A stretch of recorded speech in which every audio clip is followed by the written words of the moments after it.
انشاءاللہ تعالی اللہ تعالیٰ نے موقع دیا اور جو مزید اس وقت سازشیں ہو رہی ہیں اکثریت کو کم کرنے کی، اگر وہ سازشیں انشاءاللہ جس طرح باقی ناکام ہوئیں یہ بھی ناکام ہوں گی تو پھر ہم سب کو ساتھ لے کر چلیں گے اور ہمارا یہ ساتھ ایک مضبوط رشتے میں تبدیل ہو جائے گا اور یہ رشتہ انشاءاللہ کراچی کی تعمیر و ترقی کے لیے اپنا بھرپور کردار ادا کرے گا۔ سر دست معاملہ یہ ہے کہ جماعت اسلامی 100 کے قریب نشستوں ایسی ہیں جس میں کامیاب ہو گئی ہے اور باقی جگہ پر کچھ تقریباً 10 15 20 کے قریب UC ایسی ہیں جس میں کنفیوژن ہے، ابہام ہے، تنازع ہے، اور ہمارا کلیم ہے، ہمارے پاس بہت سارے ایویڈنس ہیں کہ جس کی بنیاد پر ہم سمجھتے ہیں کہ ہم سادہ اکثریت کی طرف جا رہے ہیں۔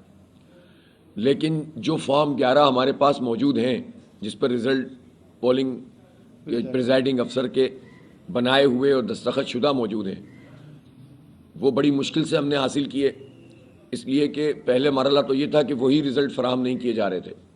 رات ہم نے پریس کانفرنس بھی کی، الٹیمیٹم بھی دیا، پھر بہرحال فارم 11-12 ملنے کا سلسلہ شروع ہوا۔ ظاہر ہے ہمیں کوئی جنگ تو نہیں کرنی تھی، جب یہ سلسلہ شروع ہوا تو پھر ہم نے اپنے احتجاج کو مؤخر کر دیا۔ تو جو رزلٹس ہمارے پاس آ گئے ہیں ان رزلٹ کے مطابق آروز سے ہمیں رزلٹ نہیں مل رہے، اور بہت سارے آروز یعنی آروز وہ ہیں کہ جو ریٹرننگ آفیسر یونین کونسلوں کے ہیں، ان جو آروز ہیں وہ رزلٹ روک کے بیٹھے ہوئے ہیں اور اس میں اس وقت کوئی مینورنگ کرنے کی کوشش کی جا رہی ہے۔ میں نے کل تمام اتھارٹیز سے بات کی، الیکشن کمیشن آف پاکستان کے مرکزی اور صوبائی لوگوں سے بھی بات کی، ہمارے سیل نے بھی، راجہ عارف سلطان صاحب نے بھی بات کی، اور اسی طرح میں نے CM صاحب کا بھی فون آیا تھا اور وزراء کا بھی فون آیا تھا۔ انہوں نے بھی یہ کہا کہ ہم فوری طور پر اس مسئلے کو سارٹ آؤٹ کر لیں گے۔ تو میں نے کہا کہ آپ بس کر لیں گے، آپ کہہ رہے ہیں تو کر دیں۔ بہرحال اس وقت تک کی صورتحال یہ ہے کہ پولنگ کو ختم ہوئے 5 بجے سے لے کر اب دیکھیں اس وقت 11:30 بج رہے ہیں، اندازہ آپ کر سکتے ہیں کہ 11:30 یہ اور 7 وہ 18 گھنٹے گزرنے کے باوجود اس وقت تک آروز سے رزلٹ جاری نہیں ہوئے ہیں، جبکہ رزلٹ تیار ہیں۔ تو پھر یہ کر کیا رہے ہیں؟ یہ لوگ ہمارے بیٹھے ہوئے ہیں لیکن آروز ہمیں رزلٹ نہیں دے رہے۔ کچھ جگہوں پہ فراہم کیے ہیں، جنہوں نے کیے ہیں ہم اپریشیٹ کرتے ہیں، لیکن اکثریت جگہ ایسی ہے کہ جہاں ہمارے لوگ اس وقت بیٹھے ہوئے ہیں 2-2 3-3 دن کے جاگے ہوئے، اور وہ وہاں موجود ہیں لیکن رزلٹ فراہم نہیں کر رہے۔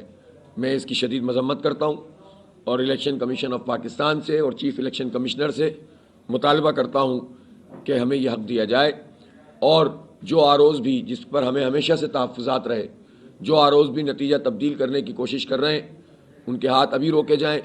یہ تو کوئی طریقہ نہیں ہے کہ ہمارے پاس فارم 11 پر پورا رزلٹ موجود ہو، پریزائڈنگ افسر کے دستخطوں والا موجود ہو اور RO سے جاری ہو تو اس میں تبدیلی آ جائے۔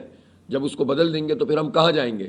ہم عدالتوں کے برسوں چکر لگاتے رہیں اور یہ لوگ جو ہے اپنی مرضی سے اپنا نظام بنا لیں تو یہ نہیں چلے گا۔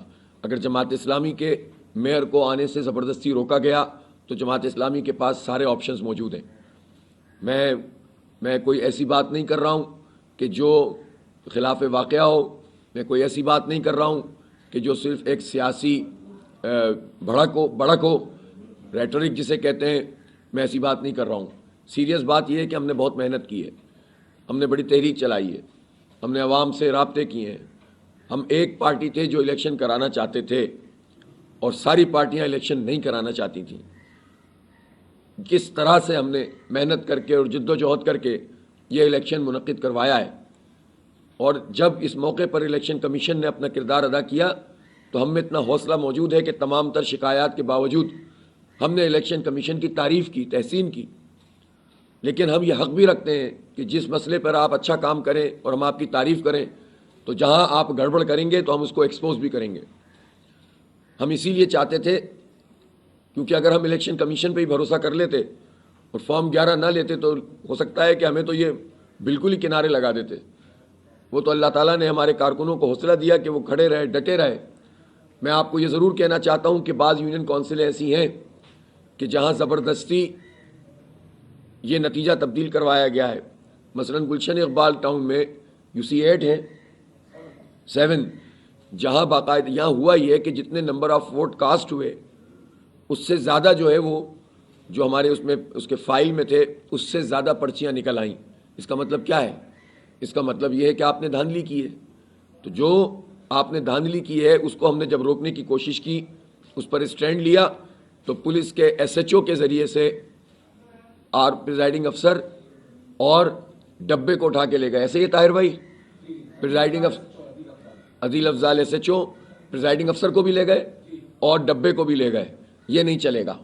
میں مراد علی شاہ صاحب سے کہنا چاہتا ہوں کہ اس کا تعلق الیکشن کمیشن سے بھی ہے لیکن آپ کی حکومت سے بھی ہے. ہم اس سیٹ کو کمپرومائز نہیں کریں گے. ہم ایک ایک کر کے سیٹ اپنے نمبر کم کرتے جائیں اور آپ کو دیتے جائیں. بھائی آپ جیت جاتے تو ہم آپ کو، جہاں آپ جنرلی جیتے ہیں ہم آپ کا مینڈیٹ تسلیم کرتے ہیں. ہمیں سارے تحفظات ہیں کہ آپ نے بہت کچھ کیا، حکومتی ذرائع استعمال کیے، آخری وقت تک الیکشن والے دن سندھ حکومت کے کروڑوں نہیں اربوں روپے کے اشتہارات چلے پچھلے. ہم اس کے باوجود بھی کہتے ہیں کہ چلیں آپ جیت گئے جہاں پر، اور آپ نے اپنے نمبر پورے کر لیے، چلو ٹھیک ہے آپ جیت گئے. میں معلوم ہے یہ پورا الیکشن کا نظام کیسا ہے. جی، اب یہ جو اشتہارات تھے اس پر الیکشن کمیشن نے ان کو نوٹس بھی دیا، پھر بھی انہوں نے یہ کام کیا. آر اوز کے تقرر اور نومینیشن کے موقع پر اتنے سارے سوالات موجود تھے، اتنے خطوط ہم نے لکھے، لیکن اس پر ہمیں اس کا رسپانس نہیں ملا. ہم پھر بھی چاہتے تھے کہ الیکشن ہو، اس لیے کہ پروسیس کو آگے بڑھنا چاہیے. ہم نے وہ کڑوا گھونٹ بھی پیا.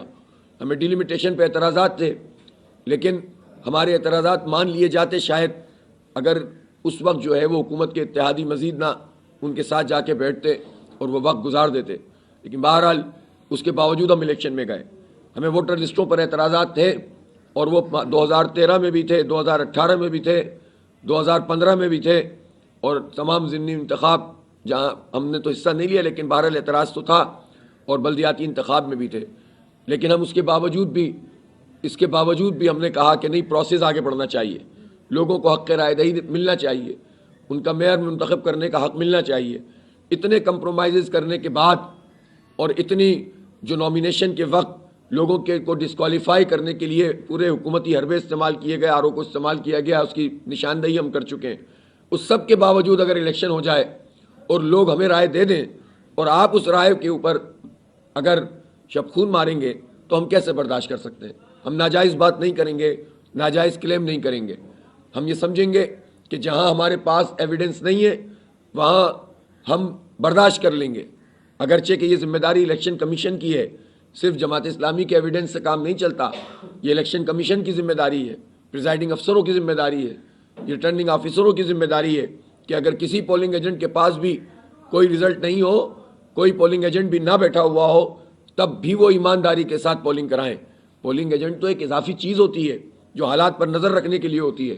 الیکشن کا عملہ اور الیکشن کا پروسیس اور اس کو شفاف بنانا پولنگ ایجنٹ کا کام نہیں ہوتا. اس کو شفاف بنانا پولنگ آفیسر کا کام ہوتا ہے، پریزائڈنگ افسر کا کام ہوتا ہے، ریٹرننگ افسر کا کام ہوتا ہے، چیف الیکشن کمشنر کی ذمہ داری ہوتی ہے، صوبائی الیکشن کمیشن کا کام ہوتا ہے. لیکن اس کے باوجود بھی ایک اور کڑوا گھونٹ پیتے ہوئے اگر کہیں پر آپ نے ہمیں دھکا دے دیا، کہیں آپ نے ڈیلے کیا اور کوئی کسی پولنگ اسٹیشن سے فرد نکل آیا اور ہمارے پاس رزلٹ نہیں ہے تو ہم کلیم نہیں کرتے ہیں. ہم نے 2018 میں بھی اپنی کچھ ایسی جیتی ہوئی سیٹیں تھیں، میں خود جہاں پر لڑ رہا تھا 2018 میں، تو ہمیں معلوم ہے کہ ہم وہاں جیت گئے تھے NA 250 سے. لیکن چونکہ ہمارے پولنگ جو کہ وہ تھے ایجنٹس، ان کو اس وقت نکال دیا گیا تھا اور کاغذ میرے پاس نہیں تھا، تو آپ یقین کریں ہم نے کڑوا گھونٹ پیا اور ہم نے ایک احتجاج تو نوٹ کروایا لیکن ہم نے کلیم نہیں کیا کورٹوں میں جا کے کہ ہم کیا دھکے کھاتے رہیں گے، 4 سال یہاں پر اس نظام میں لگتے ہیں. لیکن یہ حق تو ہمیں حاصل ہے کہ جہاں پر ہمارے پاس رزلٹ موجود ہو اس رزلٹ کے مطابق فیصلہ ہونا چاہیے. اس لیے میں پاکستان پیپلز پارٹی سے بھی کہتا ہوں اور الیکشن کمیشن سے بھی کہتا ہوں کہ آپ زبردستی کسی کو اس کے حق سے محروم نہ کریں. ایسی جو سیٹیں ہیں آپ بات کرنا چاہتے ہیں، ہم بات کرنے کے لیے تیار ہیں، بیٹھ جائیں اور اس مسئلے کو ریزالو کریں. ہم ہر وقت کے احتجاج اور ہر وقت کے دھرنے کوئی شوق سے نہیں کرتے ہیں، اس میں وقت بھی لگتا ہے، صلاحیت بھی لگتی ہے، قربانی دینی پڑتی ہے، موسموں کے اثرات ہوتے ہیں. ہمارے پاس الحمدللہ وہ عوام اور وہ کارکنان موجود ہیں جو ان سب کو انگیز کرتے ہیں. لیکن کبھی کوئی کام طریقے سے بھی تو کرنا سیکھ لیں. سب کچھ کرنے کے بعد بھی آپ آخری وقت میں بھی ڈنڈا چلا رہے ہیں اور ڈنڈی چلا رہے ہیں اور جلو پھیر رہے ہیں، یہ نہ کریں پلیز. اور ہمیں ہمارا حق دے دیں اور اس مسئلے کو آئندہ چند گھنٹوں میں ریزالو کر لیں۔ ظاہر ہے ہمارا مشاورت کا عمل بھی جاری ہے، اور میں ابھی ظاہر ہے ہم نے کچھ لوگوں کو کہا کہ اب آپ آرام کریں، اب ذمہ داران کو میں واپس بلاؤں گا اور مشورہ کروں گا کہ اس طرح سے معاملہ نہیں چلے گا۔ اس سب کے باوجود بھی الحمدللہ جماعت اسلامی شہر میں نمبر 1 پارٹی ہے۔ تو آپ سوچ سکتے ہیں کہ لوگوں کا جماعت اسلامی پر کتنا بڑا اعتماد ہے۔ پورے الیکشن کے سسٹم کو دیکھ لیجئے، پورے حکومت کے رویوں کو دیکھ لیجئے، نتائج کے طریقہ کار کو دیکھ لیجئے، اور یہ سب کچھ جو ہو رہا ہے اس سب کو دیکھ لیجئے۔ اس کے باوجود بھی اگر جماعت اسلامی نمبر 1 پارٹی موجود ہے تو آپ سوچ سکتے ہیں کہ لوگوں نے جماعت پر کتنا بڑا اعتماد کیا ہے۔ یہ لوگوں کا اعتماد ہم پر قرض بھی ہے، اور یہ مینڈیٹ جو انہوں نے ہمیں دیا ہے، یہ ہمارا فرض ہے کہ ہم اس مینڈیٹ کا تحفظ کریں اور اس کے لیے لڑیں، اور عوام کو بھی چاہیے کہ اس میں ہمارا ساتھ دیں۔ بس یہی بات مجھے عرض کرنی تھی۔ ہم انشاءاللہ اپنا میئر بنائیں گے، اور ہم چاہتے یہ ہیں کہ اگر ٹھیک طریقے سے اس پروسیس کو تو ہو سکتا ہے ہم سادہ اکثریت لے لیں، چونکہ ابھی ریزرو سیٹس باقی ہیں، اور ریزرو سیٹس میں انشاءاللہ تعالی ہم اتنی تعداد حاصل کر لیں گے جس کے نتیجے میں ہم سادہ اکثریت سے بھی میئر بنا سکتے ہیں۔